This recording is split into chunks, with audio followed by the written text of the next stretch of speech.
सुप्रभात, नमस्कार। आप देख रहे हैं सनसेट टीवी। आप सभी का स्वागत है। और टॉप न्यूज में हम आपको अगले आधे घंटे में बताएंगे देश दुनिया की तमाम बड़ी खबरें, साथ ही बताएंगे खेल जगत के से जुड़े समाचार भी। आइए शुरुआत करते हैं सुर्खियों के साथ। संयुक्त राष्ट्र जलवायु परिवर्तन संधि में शामिल देशों का 27वां सम्मेलन मिस्र के शर्म अल शेख में शुरू। जलवायु परिवर्तन से प्रभावित गरीब देशों को मुआवजा देने पर बनी सहमति। आर्थिक रूप से कमजोर वर्ग को नौकरियों और उच्च शिक्षण संस्थानों में 10% आरक्षण मामले में सुप्रीम कोर्ट आज सुनाएगा फैसला। ईडब्ल्यूएस के लिए आरक्षण का प्रावधान करने वाले 103वें संविधान संशोधन को शीर्ष अदालत में दी गई थी चुनौती। प्रधानमंत्री नरेंद्र मोदी ने गुजरात में बीजेपी की रिकॉर्ड जीत का किया दावा। हिमाचल प्रदेश में जेपी नड्डा ने बीजेपी की घोषणा पत्र जारी करते हुए राज्य में समान नागरिक संहिता लागू करने का किया वादा। यूक्रेन युद्ध शुरू होने के बाद पहली बार रूस की यात्रा पर विदेश मंत्री डॉक्टर एस जयशंकर विभिन्न क्षेत्रों में आर्थिक सहयोग सहित कई बड़े मुद्दों पर प्रमुखता से करेंगे बात। तंजानिया में विमान दुर्घटना, विमान में 43 लोग थे सवार, 19 की मौत, कई गंभीर रूप से घायल। और अब खबरें विस्तार से।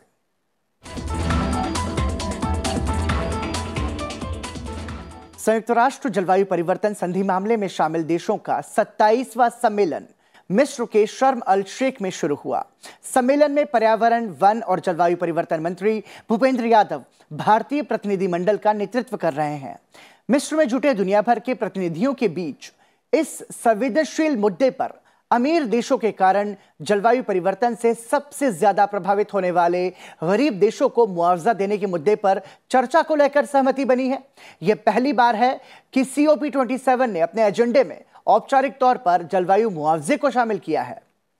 COP27 के अध्यक्ष मिस्र के विदेश मंत्री समेह शौकरी ने अपने उद्घाटन भाषण में भागीदार देशों से संकल्पों से आगे कार्यान्वयन की ओर बढ़ने का आह्वान किया। उन्होंने कहा कि विश्व मौसम संगठन की ताजा रिपोर्ट में दर्शाई गई समस्या का समाधान तलाशने की आवश्यकता है। बता दें कि वैश्विक जलवायु रिपोर्ट 2022 में वैज्ञानिकों ने कहा है कि औद्योगिक युग से पहले की तुलना में अब तक तापमान में 1.15 सेल्सियस की वृद्धि हो चुकी है। पिछले 8 वर्ष से इसमें लगातार वृद्धि देखी गई है। पर्यावरण, वन और जलवायु परिवर्तन मंत्री भूपेंद्र यादव ने इस अवसर पर भारतीय पंडाल का उद्घाटन किया और कहा कि भारतीय पंडाल को लाइफस्टाइल फॉर एनवायरनमेंट की विषय वस्तु के अनुरूप तैयार किया गया है। इस पंडाल से दृश्य, श्रव्य, प्रतीक और 3D मॉडल के माध्यम से लाइफ का संदेश दिया जाएगा। भूपेंद्र यादव ने स्पष्ट किया कि भारत जलवायु वित्त से संबंधित विचार विमर्श में ठोस प्रगति का उत्सुक है। उन्होंने कहा कि भारत प्रौद्योगिकी स्थानांतरण के लिए नए गठबंधन के लिए भी तैयार है। वहीं यूक्रेन युद्ध शुरू होने के बाद से पहली बार विदेश मंत्री डॉक्टर एस जयशंकर आज से 2 दिवसीय रूस की यात्रा पर हैं। इस यात्रा के दौरान विदेश मंत्री अपने रूसी समकक्ष सर्गेई लावरोव और रूस के उप प्रधानमंत्री एवं व्यापार और उद्योग मंत्री डेनिस मोंटोरोव के साथ बातचीत करेंगे। यात्रा के दौरान भारत और रूस के बीच विभिन्न क्षेत्रों में आर्थिक सहयोग सहित कई बड़े मुद्दों पर प्रमुखता से बातचीत होगी। रविवार को 6 राज्यों की 7 विधानसभा सीटों के उपचुनाव के नतीजे घोषित हो गए, जिसमें भारतीय जनता पार्टी ने 4 सीटें जीती हैं, जबकि राष्ट्रीय जनता दल, शिवसेना उद्धव बालासाहेब ठाकरे और तेलंगाना राष्ट्र समिति को एक सीट मिली है। भारतीय जनता पार्टी के अमन गिरी उत्तर प्रदेश के लखीमपुर जिले की गोला गोकर्णनाथ सीट पर जीत गए हैं। वहीं हरियाणा में भारतीय जनता पार्टी की ही भव्या विश्नोई ने आदमपुर सीट पर विजय प्राप्त की है। ओडिशा में धामनगर सीट से भाजपा के सूर्यवंशी सूरज को जीत हासिल हुई है और बिहार में भाजपा की ही कुसुम देवी गोपालगंज सीट से निर्वाचित हुई हैं। बिहार में राष्ट्रीय जनता दल की नीलम देवी ने मोकामा सीट पर अपना कब्जा जमाया है। महाराष्ट्र में अंधेरी पूर्व सीट पर शिवसेना उद्धव बालासाहेब ठाकरे के उम्मीदवार ऋतुजा लटके विजय रहे हैं। तेलंगाना में मोनुगुडु सीट पर तेलंगाना राष्ट्र समिति के प्रभाकर रेड्डी विजय रहे हैं। प्रधानमंत्री नरेंद्र मोदी ने रविवार को कहा कि घृणा फैलाने और गुजरात को बदनाम करने वाली विभाजनकारी ताकतों का राज्य से सफाया हो गया है। इस चुनाव में भी उनका यही हश्र होगा।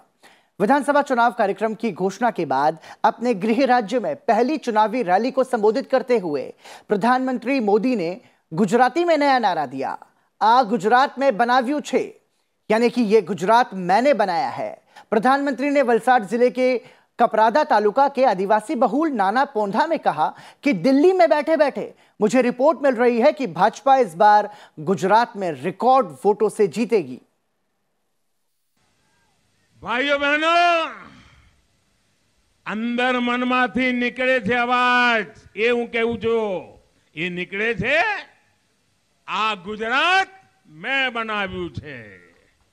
હું કહીશ આ ગુજરાત, તમે બધા હાથ આમ કરીને બોલજો, મેં બનાવ્યું છે આ ગુજરાત, આ ગુજરાત।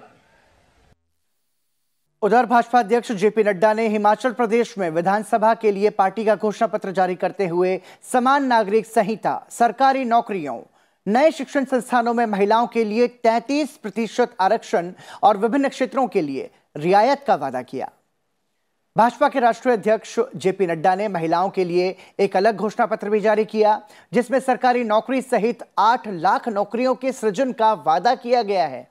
कक्षा 6 से 12वीं तक की छात्राओं के लिए साइकिल देने की घोषणा भी की गई है।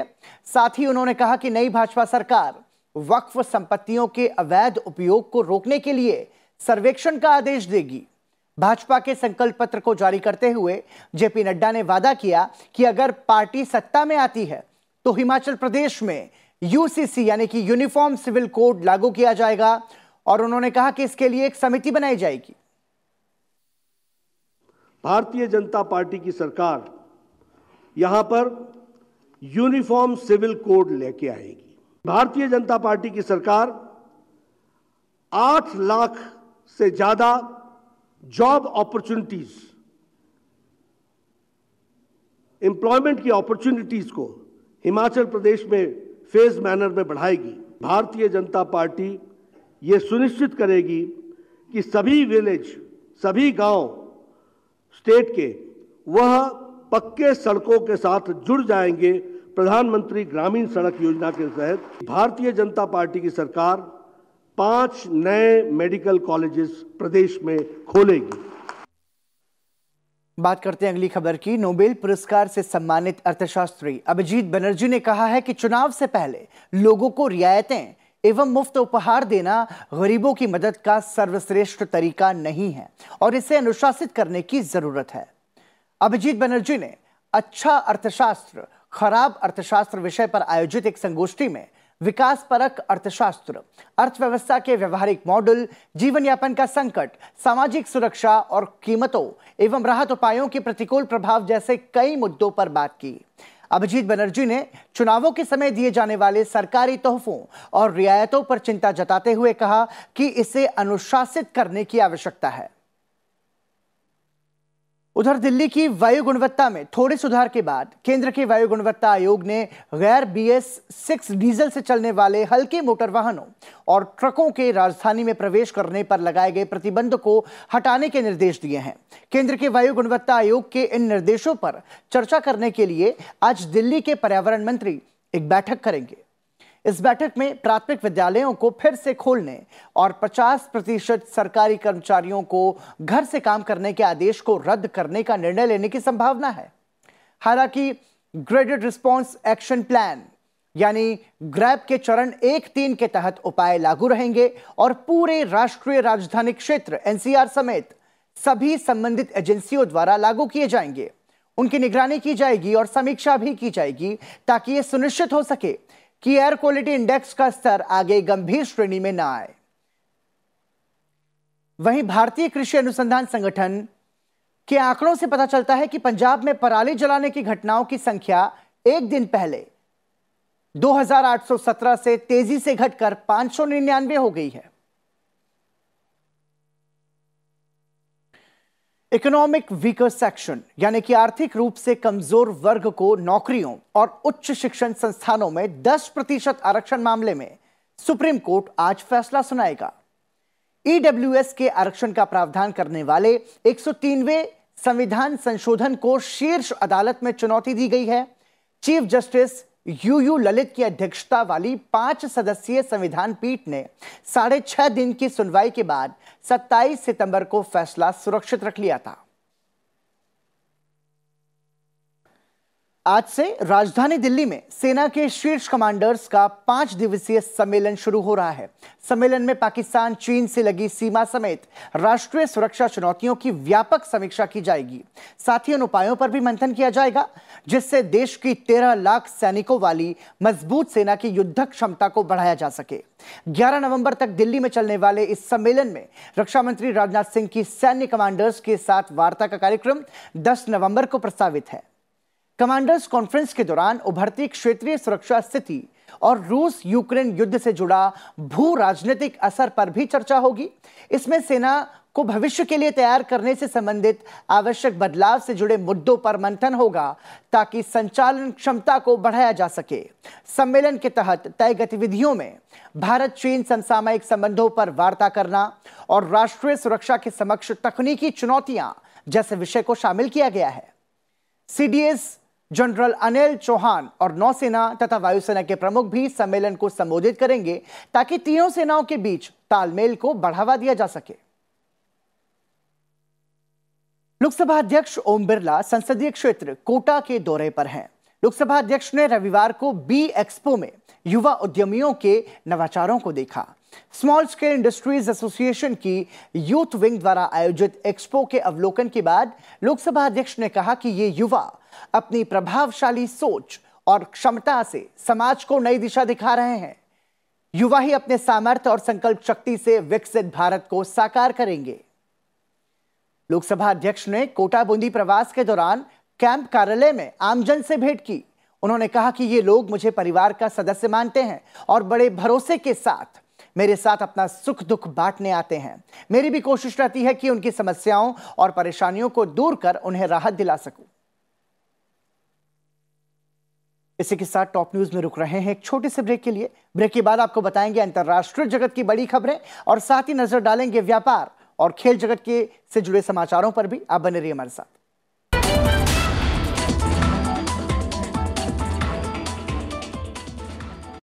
शब्दों में क्या बयां करूं, किस मुश्किल मोड़ पर खड़ी हूं। यूं समझ लीजिए जिंदगी की सबसे मुश्किल दहलीज पर खड़ी हूं। जी हां, जूझ रही हूं कैंसर से, लेकिन इस बात पर अड़ी हूं कि जिंदगी के साथ लड़ जाऊंगी, लेकिन जिंदगी जीऊंगी जरूर, क्योंकि डर के आगे जीत है और मुझे जिंदगी से प्रीत है।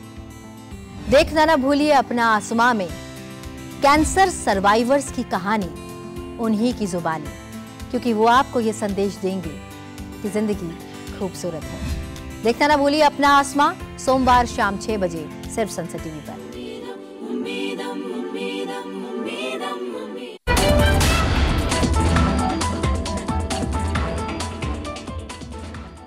ब्रेक के बाद एक बार फिर आपका स्वागत। आप देख रहे हैं टॉप न्यूज और अंतर्राष्ट्रीय सुर्खियों से पहले आइए एक नजर डालते हैं टॉप 10 हेडलाइंस पर। राष्ट्रपति द्रौपदी मुर्मू आज काशी में देव दीपावली के आयोजन में शामिल होंगी। इस दौरान उनके साथ मुख्यमंत्री योगी आदित्यनाथ और राज्यपाल आनंदीबेन पटेल भी मौजूद होंगी। बिहार के राज्यपाल फागू चौहान ने उपराष्ट्रपति निवास में उपराष्ट्रपति जगदीप धनखड़ से मुलाकात की। लोकसभा अध्यक्ष ओम बिरला ने नोबेल पुरस्कार और भारत रत्न से सम्मानित महान वैज्ञानिक डॉक्टर सीवी रमन की जयंती पर उनका स्मरण किया। उन्होंने कहा कि विज्ञान के क्षेत्र में उनके अतुलनीय योगदान ने भारत को वैश्विक पटल पर सम्मान दिलाया। उनके विजन से विश्व को अनेक वैज्ञानिक मिले। डॉक्टर रमन की उपलब्धियां युवाओं को प्रेरित करती रहेंगी। विदेश राज्य मंत्री वी मुरलीधरन आज से 2 दिन की ब्राजील की आधिकारिक यात्रा पर रहेंगे, जहां वो दोनों देशों के बीच उच्च स्तरीय विचार विमर्श में हिस्सा लेंगे। विदेश राज्य मंत्री के रूप में मुरलीधरन की यह पहली ब्राजील यात्रा होगी। अपनी यात्रा के दौरान विदेश राज्य मंत्री कल भारत की आजादी की 75वीं वर्षगांठ के उपलक्ष्य में ब्राजील की संसद में आयोजित एक विशेष सत्र में हिस्सा लेंगे। शिक्षा मंत्रालय देश भर के स्कूलों के साथ साथ उच्च शिक्षण संस्थानों में जनजातीय गौरव दिवस धूमधाम से मनाएगा। इन समारोहों के दौरान बिरसा मुंडा और उनके जैसे अन्य वीर आदिवासी स्वतंत्रता सेनानियों के योगदान पर प्रकाश डाला जाएगा। झारखंड के मुख्यमंत्री हेमंत सोरेन एमजीएम में अत्याधुनिक अस्पताल का शिलान्यास करेंगे। एमजीएम में लगभग 400 करोड़ की लागत से 500 बेड वाला अत्याधुनिक सुविधाओं से लैस अस्पताल बनाया जाएगा। इसके अलावा जमशेदपुर को अन्य कई योजनाओं की सौगात भी दी जाएगी। मुख्यमंत्री भगवंत मान के नेतृत्व वाली पंजाब सरकार ने अमृतसर में होने वाले आगामी G20 शिखर सम्मेलन की तैयारियों की निगरानी के लिए एक सब कैबिनेट कमेटी का गठन किया है। इस कैबिनेट कमेटी की पहली बैठक आज चंडीगढ़ में होगी। भारतीय वायुसेना आज से 2023 के लिए अग्निवीर वायु पंजीकरण शुरू करेगी। IAF भर्ती 2022 के लिए आवेदन करने के इच्छुक उम्मीदवारों को अधिसूचना देखने के लिए आधिकारिक वेबसाइट agnipatvayu.cdac.in पर जाकर 7 नवंबर से अपना रजिस्ट्रेशन कराना होगा। दिल्ली नगर निगम MCD के चुनाव की अधिसूचना आज जारी होगी। अधिसूचना जारी होने के साथ ही नामांकन दाखिल करने की प्रक्रिया शुरू होगी। नामांकन की आखिरी तारीख 14 नवंबर है। कांग्रेस नेता राहुल गांधी भारत जोड़ो यात्रा के तहत अपने 14 दिवसीय कार्यक्रम के दौरान महाराष्ट्र में 2 रैलियों को संबोधित करेंगे। राहुल गांधी के नेतृत्व में पार्टी की भारत जोड़ो यात्रा के 60वें दिन तेलंगाना में रविवार को वरिष्ठ अधिवक्ता और सामाजिक कार्यकर्ता प्रशांत भूषण भी शामिल हुए। और आइए अब नजर डालते हैं अंतर्राष्ट्रीय खबरों पर।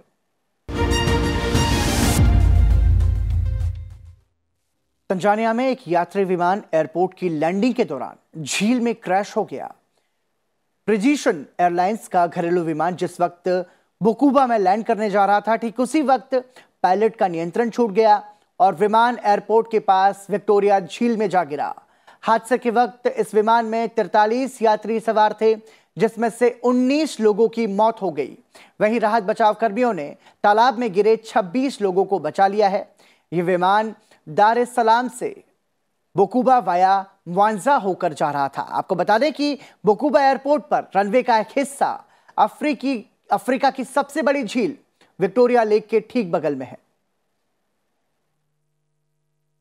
उधर सीरिया के उत्तर पश्चिमी शहर इदलिब के पास लगे शिविरों पर रूस के जेट विमानों ने बमबारी की है।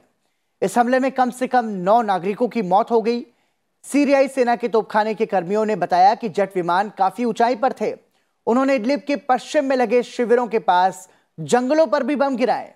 रूस और उसकी सहयोगी सीरियाई सेना ने इस पर तत्काल कोई प्रतिक्रिया नहीं दी। नागरिकों को निशाना बनाने से इनकार करते हुए उनका दावा है कि हमला विद्रोही गुटों पर किया जाता है। विपक्षी नागरिक सुरक्षा सेवा का कहना है कि हमले में मारे गए लोगों में 3 बच्चे और एक महिला शामिल थे। अमेरिकी स्पेस फोर्स ने दावा किया है कि चीन के अंतरिक्ष यान ने एक रहस्यमय वस्तु पृथ्वी की कक्षा में छोड़ी है। हालांकि यह पता नहीं चल सका है कि सोमवार को छोड़ी गई यह वस्तु क्या है। अमेरिकी विशेषज्ञों का मानना है कि अज्ञात वस्तु चीन के प्राकृतिक विज्ञान फाउंडेशन द्वारा वित्त पोषित एक परियोजना से जुड़ी है। ऑर्बिटल फोकस वेबसाइट के मुताबिक यह वस्तु अपने मुख्य यान से 200 मीटर से कम की दूरी पर रहकर दूरी तय कर रही है। विशेषज्ञों का मानना है कि यह फिर से उपयोग लायक अंतरिक्ष परिवहन प्रणाली के विकास से जुड़ा हो सकता है। अंतरिक्ष पर नजर रखने वालों का अनुमान है कि यह वस्तु एक छोटा उपग्रह हो सकता है, जिसे एक बड़े क्राफ्ट सर्विस मॉड्यूल या परीक्षण के परिणाम की निगरानी के लिए बनाया गया हो। ट्विटर के नए मालिक एलन मस्क ने एक बार फिर साफ किया है कि सोशल मीडिया प्लेटफॉर्म्स पर नकली खातों से सख्ती से निपटा जाएगा। एलन मस्क ने ट्वीट कर कहा कि जो भी ट्विटर हैंडल फर्जी होंगे उन्हें स्थायी रूप से निलंबित कर दिया जाएगा। मस्क ने ट्वीट किया कि पहले अकाउंट निलंबन से एक चेतावनी जारी करनी थी, लेकिन अब जब व्यापक सत्यापन शुरू कर रहे हैं तो कोई चेतावनी जारी नहीं की जाएगी। यह स्पष्ट रूप से ट्विटर ब्लू पर साइन अप करने की शर्त के रूप में पहचाना जाएगा। व्यापक सत्यापन पत्रकारिता का लोकतांत्रिकरण और लोगों की आवाज को सशक्त करेगा। और अंतर्राष्ट्रीय खबरों के बाद आइए अब नजर डालते हैं आर्थिक जगत से जुड़ी खबरों पर।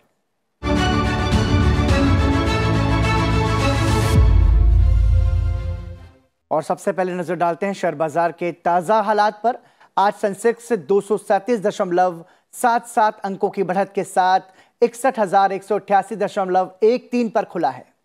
वहीं निफ्टी 94.6 अंकों की बढ़त के साथ 18,211.75 पर खुला है। ये ताजा आंकड़े हम आपको शेयर मार्केट की बता रहे हैं। और आर्थिक जगत से जुड़ी अगली खबर, आरबीआई की रिपोर्ट के अनुसार कोरोना काल से ही भुगतान के नए और सुविधाजनक डिजिटल विकल्पों की लोकप्रियता बढ़ी है। हाल के वर्षों में मूल्य और संख्या के लिहाज से भले ही डिजिटल भुगतान बढ़ा, लेकिन आर्थिक सुधार के साथ प्रणाली में जीडीपी के अनुपात में नकदी में भी तेजी आई है। रिपोर्ट के अनुसार जीडीपी के अनुपात में डिजिटल भुगतान का बढ़ना इस बात का संकेत नहीं है कि नकदी घटी है। नोटबंदी के बाद डिजिटल लेनदेन में उल्लेखनीय वृद्धि हुई है। हालांकि जीडीपी के अनुपात में डिजिटल भुगतान पारंपरिक रूप से कम है। रिजर्व बैंक ने रिपोर्ट में स्पष्ट किया है कि भारतीय अर्थव्यवस्था संरचनात्मक बदलाव से गुजर रही है और तकनीकी नवाचारों में भारतीय भुगतान प्रणाली को बदल दिया गया है। अर्थव्यवस्था अब नकदी आधारित नहीं बल्कि स्मार्टफोन आधारित है। नोटबंदी के 6 साल और डिजिटल भुगतान में तेजी के बावजूद देश में आम लोगों के पास कुल नकदी 13.18 लाख करोड़ रुपए बढ़ गई है। भारतीय रिजर्व बैंक के आंकड़ों के मुताबिक 4 नवंबर 2016 के पखवाड़े में अर्थव्यवस्था में 17.7 लाख करोड़ रुपए नकदी थे। 21 अक्टूबर 2022 को यह बढ़कर 30.88 लाख करोड़ रुपए पहुंच गई है, यानी कि 6 साल में नकदी 71.84% बढ़ गई है। इस हफ्ते शेयर बाजार में फिर से निवेशकों को निवेश करने का मौका मिलेगा। कुल 6 कंपनियां आईपीओ के जरिए 8,000 करोड़ रुपए जुटाने की तैयारी में है, जबकि 2 कंपनियों के इशू बंद होंगे। इस तरह से 8 कंपनियों में निवेश कर सकते हैं। पिछले हफ्ते 4 कंपनियों ने इशू जारी किया, जिसके जरिए 4,500 करोड़ रुपए जुटा रही है ये कंपनियां। इस हफ्ते जो कंपनियां बाजार में आने वाली हैं उनमें Keystone realtors, Uniparts, Inox green energy, कैंस्ट्रेक और आर्कियन और अन्य कंपनियां शामिल हैं। जबकि आज बीकाजी और ग्लोबल हेल्थ के आईपीओ बंद हो गए हैं। एसबीआई ने दूसरी तिमाही में फायदा कमाने के मामले में सबसे बड़ी कंपनी रिलायंस इंडस्ट्रीज लिमिटेड को पीछे छोड़ दिया है। एसबीआई ने जुलाई सितंबर में 14,752 करोड़ रुपए का फायदा कमाया है, जबकि आरआईएल ने 13,656 करोड़ रुपए का लाभ कमाया है। एसबीआई का मुनाफा 1 साल पहले की तुलना में 74% बढ़कर रिकॉर्ड स्तर पर 13,256 करोड़ रुपए पर रहा, जो कि रिलायंस की तुलना में काफी ज्यादा है। रिलायंस के मुनाफे में इसलिए गिरावट आई क्योंकि उसे अप्रत्याशित कर के रूप में 4,039 करोड़ रुपए का भुगतान करना पड़ा। एसबीआई के एनपीए में भी गिरावट आई है। सकल एनपीए 1.38% कम होकर 3.52% रहे, जबकि शुद्ध एनपीए 1.52% से घटकर 0.80% पर रहा है। और अब बात खेल जगत से आने वाली बड़ी खबरों की।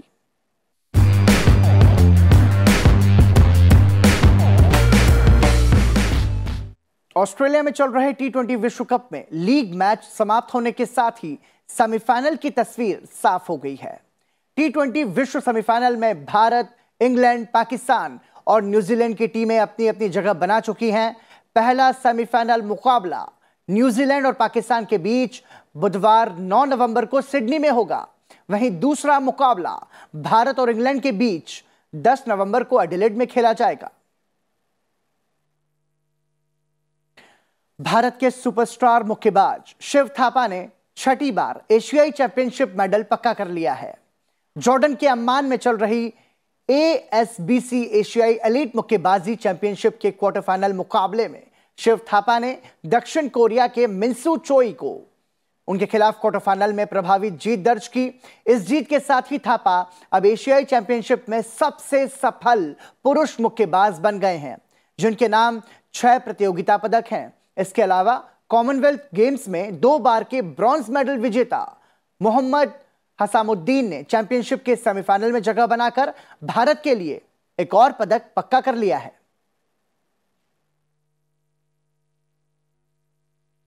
और इस उपलब्धि भरी खबर के साथ ही टॉप न्यूज में फिलहाल इतना ही, लेकिन आपको छोड़े जाते हैं आज के दिन यानी कि 7 नवंबर की तारीख से जुड़े इतिहास के साथ। आप देखते रहिए सनसेट टीवी। मुझे दीजिए इजाजत। कल आपके साथ फिर मुलाकात होगी टॉप न्यूज में ठीक सुबह 9 बजे सिर्फ सनसेट टीवी पर। 7 नवंबर साल 1858 को बिपिन चंद्र पाल का जन्म बंगाल के हबीबगंज जिले यानी आज के बांग्लादेश में हुआ था। वे भारत के एक महान स्वतंत्रता सेनानी थे। बिपिन चंद्र पाल गरम दल के 3 प्रमुख नेताओं लाल बाल पाल में से एक थे। लाला लाजपत राय, बाल गंगाधर तिलक और बिपिन चंद्र पाल को सम्मिलित रूप से लाल बाल पाल के नाम से जाना जाता है। उनका नाम भारत के स्वाधीनता संग्राम के इतिहास में क्रांतिकारी विचारों के जनक के रूप में जाना जाता है। एक शिक्षक होने के साथ ही बिपिन चंद्र पाल पत्रकार और एक कुशल वक्ता भी थे। साल 1905 से 1918 तक की अवधि में वे भारतीय स्वतंत्रता संग्राम के दौरान गर्म राष्ट्रवादी विचारों के प्रतीक रहे। 7 नवंबर साल 1888 को सर चंद्रशेखर वेंकट रमन का जन्म तमिलनाडु के तिरुचिरापल्ली में हुआ। सीवी रमन भारतीय भौतिक शास्त्री थे। हर साल 28 फरवरी को राष्ट्रीय विज्ञान दिवस सर चंद्रशेखर वेंकट रमन के 1928 में रमन प्रभाव की खोज के उपलक्ष्य में मनाया जाता है। इस दिवस को मनाने का उद्देश्य वैज्ञानिक सोच को बढ़ावा देना, लोगों में वैज्ञानिक चेतना को बढ़ावा देकर एक सकारात्मक वैज्ञानिक अनुसंधान संस्कृति का निर्माण करना है। इस खोज के लिए उन्हें साल 1930 में भौतिकी के नोबेल पुरस्कार से सम्मानित किया गया। साल 1954 में भारत सरकार ने उन्हें भारत के सर्वोच्च नागरिक सम्मान भारत रत्न से नवाजा।